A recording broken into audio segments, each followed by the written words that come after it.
Hola chicos y chicas, bienvenidos y bienvenidas a una clase más del profesor Guillermo. Muy bien, la clase de hoy, este vídeo va a tratar sobre la Revolución Rusa de febrero de 1917. Entonces, muy atentos, lo que vamos a hacer es ver las causas, el desarrollo y las consecuencias de esta revolución. Vamos allá. Un segundo. Y aquí lo tenemos, la Revolución Rusa. Muy bien, en el video anterior pudimos ver los antecedentes y las causas de la Revolución Rusa de 1917. Todo esto ya lo hemos comentado y hoy nos vamos hasta la Revolución de febrero de 1917. Vamos a ver cuáles fueron las causas, los motivos, el desarrollo y las consecuencias de esta revolución. Muy bien, aquí lo tenemos y entonces espero que lo puedan ver bien. Vamos primero con las causas de la revolución de febrero de 1917. La primera causa es esta imagen donde pueden ver los participantes de la Primera Guerra Mundial y al zar Nicolás II.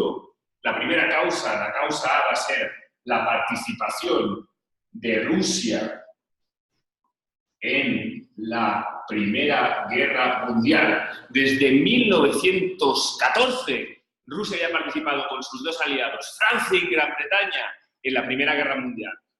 Fundamentalmente en un frente, que fue el frente con Alemania, que provocó muchísimas muertes, varias derrotas consecutivas en 1914, 1915, 1916, para el año de 1917, en febrero, muchos soldados y muchos rusos, familias completas que habían perdido a sus hijos, a sus maridos en la Primera Guerra Mundial, estaban hartos de la Primera Guerra Mundial. Muchos soldados se van a rebelar en contra del zar Nicolás II. ¿Con qué reclamo? ¿Con qué lema? Paz, para poder volver a sus casas y también acabar con una crisis económica causada por la situación de guerra que era insostenible. Entonces tenemos la primera causa, la participación en la Primera Guerra Mundial y el descontento por dicha participación. Muy bien, la segunda causa que podemos añadir, pueden ver ahí en la presentación, el señor Rasputín. Esta causa es la causa B. La causa B va a ser descontento con la corte del zar Nicolás II. Y con la zarina Alejandra. La zarina era de origen alemán. Fíjense que los rusos estaban luchando contra Alemania y tenían una zarina que era de origen alemán. Esto generaba bastante descontento. Y al mismo tiempo, esta zarina y en la corte tenía mucha influencia un personaje muy curioso de la historia de Rusia, que es este monje súper esotérico y súper... que ha generado un montón de leyenda, que es Rasputín, ¿sí? Tenía fama de jugador, de mujeriego, de bebedor, y consiguió influir muchísimo en la corte. El pueblo estaba harto de este señor porque, entre otras cosas, el hijo del zar Nicolás II tenía una enfermedad, ¿sí?, que perdía mucha sangre, en cualquier momento podía morir. Y entonces este monje supuestamente lo ayudaba a sobrevivir y a estar mejor. Entonces consiguió influir muchísimo. El pueblo estaba muy descontento con la zarina y con el zar, ¿sí? Bueno, aquí hay una foto curiosa que no hemos comentado. No sé si pueden ver aquí estos dos militares. Esto es un caso curioso porque Nicolás II era primo del emperador, del Kaiser Guillermo II de Alemania. Los dos primos estaban enfrentados en la Primera Guerra Mundial. Y esta fotografía es curiosa. ¿Por qué? Porque Nicolás II se vistió con el traje militar alemán y Guillermo II, el Kaiser alemán, se vistió con el traje militar ruso. Intercambiaron uniformes en un contexto... Probablemente esto fue antes de la Primera Guerra Mundial, pero que para que vean las curiosidades de la historia de dos primos enfrentados en la Primera Guerra Mundial, ¿sí? Bueno, había mucho descontento con la Primera Guerra Mundial. Había un tercer primo, que era Jorge V, que era el rey de Gran Bretaña. Los tres primos tenían una misma abuela, que era la abuela Victoria, que había sido reina de Inglaterra, ¿sí?, del Reino Unido, y bueno, es una de estas curiosidades. Bueno, pues la característica 1 es el descontento con la Primera Guerra Mundial. La causa número 2 es el descontento con la corte. Y la causa número 3 es la crisis económica. Aquí está en catalán y además está volteado, o sea que no se ve muy bien, pero ahí en esa imagen se puede ver cómo se encareció la vida a raíz del estallido de la Primera Guerra Mundial. ¿Qué significa esto? que antes con el salario medio ruso de los pobres o del pueblo se podía comprar a lo mejor tantos sacos de harina o tanto barras de pan, y con la crisis económica se podía consumir mucho menos. Esto hizo que empeoraran muchísimo las condiciones de vida, la miseria aumentó muchísimo y por lo tanto la causa C, la tercera, va a ser la crisis económica. Había muchísima miseria, muchísima hambre en Rusia y al mismo tiempo, lo pueden ver ahí en la presentación, hay una imagen de la familia real con unos trajes súper ostentosos, ¿no? Con muchísima riqueza en la corte, la nobleza y la aristocracia rusa. Bueno, pues entonces tenemos esta causa de descontento por la crisis económica, mucha hambre y miseria.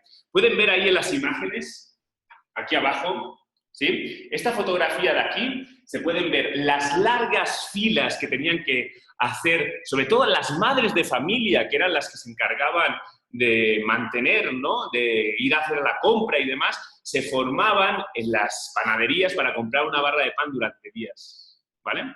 Entonces, tenemos tres causas y tiene que ver con la crisis económica.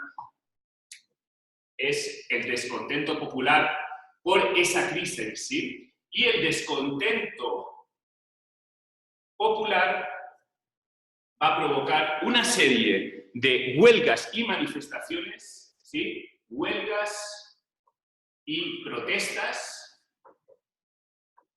Huelgas y protestas, que sería la cuarta causa. Huelgas y protestas que lo que van a provocar es que de manera espontánea salgan a la calle los trabajadores, las madres, el pueblo, salen a la calle para protestar. Aquí hay un momento interesante de la historia de la Revolución Rusa, aquí en febrero, que es una marcha y una huelga protagonizada por las mujeres. Muchas veces a las mujeres no se le da suficiente protagonismo en la historia, ¿no? Pues una de las que iniciaron esta Revolución Rusa fueron las mujeres, que eran las que sufrían más el tener que mantener y alimentar en estas condiciones a sus familias, ¿no? Entonces estas mujeres hicieron una protesta, se le unieron los trabajadores de las fábricas y hubo un momento muy importante en las causas que los soldados de la guarnición de Petrogrado, que era la capital de Rusia, le dijeron: salgan a las calles, repriman al pueblo, maten al pueblo. Y muchos soldados dijeron: nosotros no vamos a matar al pueblo. Ya estaban bastante influenciados, ¿sí?, por las ideas revolucionarias. Entonces estos soldados, en lugar de reprimir al pueblo, se pusieron con el pueblo. Bueno, pues esta manifestación y estas protestas aumentaron hasta tal punto que se desató una revolución. Muy bien, y entonces, ¿cómo se desarrolla esta revolución? Ya tenemos las causas.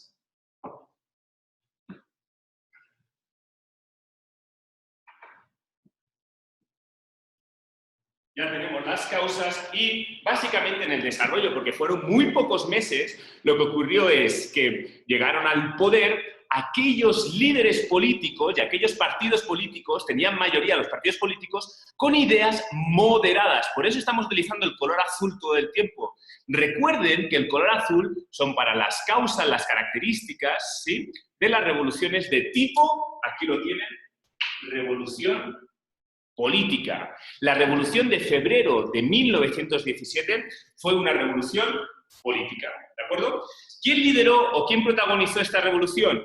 El gobierno provisional, lo tienen aquí en la presentación, el gobierno provisional de Kerensky. Este gobierno provisional lo que propuso, ¿sí?, fue una revolución política, reformas solo políticas. La revolución política también la conocemos con el concepto de revolución democrático, porque quiere construir la democracia, ¿sí?, el sistema político democrático, guión burguesa. ¿Por qué democrático-burguesa? Porque además de construir la democracia, los que participan en la construcción de esta democracia son, sobre todo, la burguesía, ¿vale?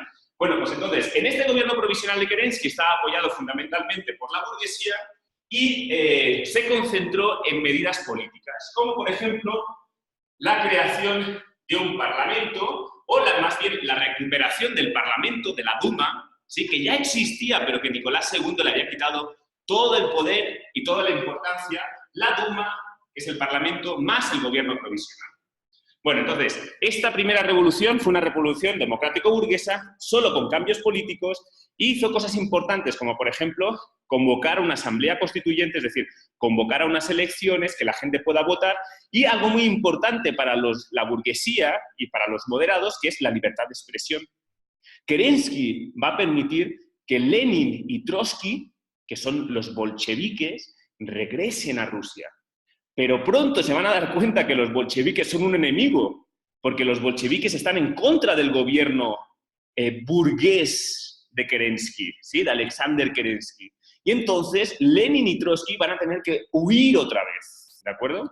Pero bueno, básicamente ese es el desarrollo. Se crea un gobierno con formado por la burguesía, con políticos moderados, entre ellos Kerensky.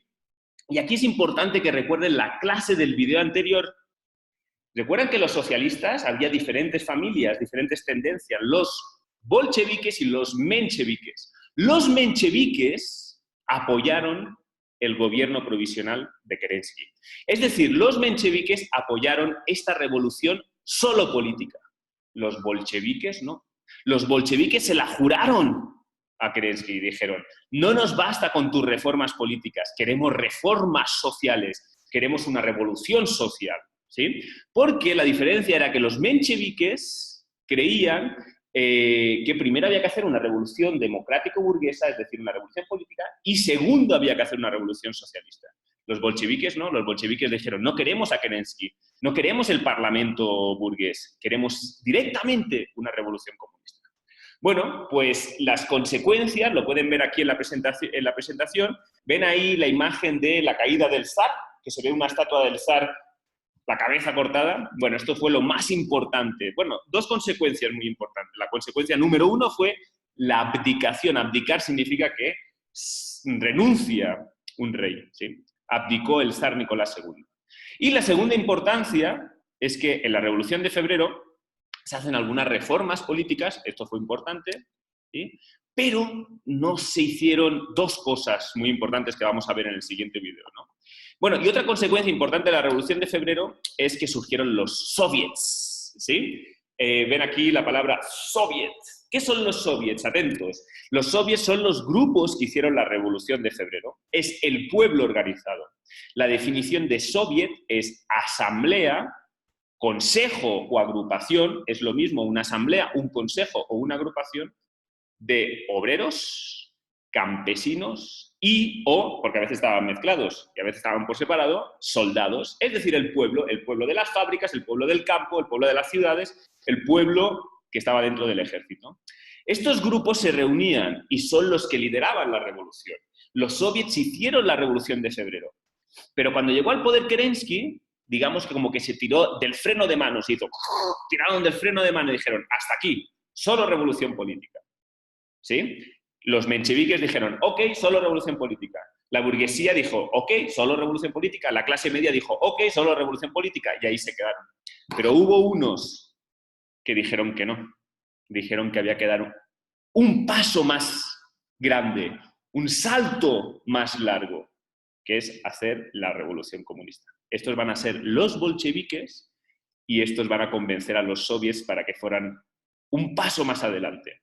Esto lo vamos a ver en la Revolución de octubre, la Revolución Comunista de octubre de 1917. Muy bien, recuerden que si tienen alguna duda me pueden escribir un comentario. Si quieren más información sobre alguno de los temas, no olviden escribir un comentario o me buscan para tener más información. Y recuerden que en nuestra plataforma de Canvas ustedes tienen el libro de texto, tienen esta presentación, tienen materiales para seguir teniendo más información. Muy bien. Pues entonces, muchas gracias por su atención. Espero que les haya servido este video. Y no olviden darle like, suscríbanse y hasta el próximo video, que va a ser sobre la Revolución de Octubre de 1917.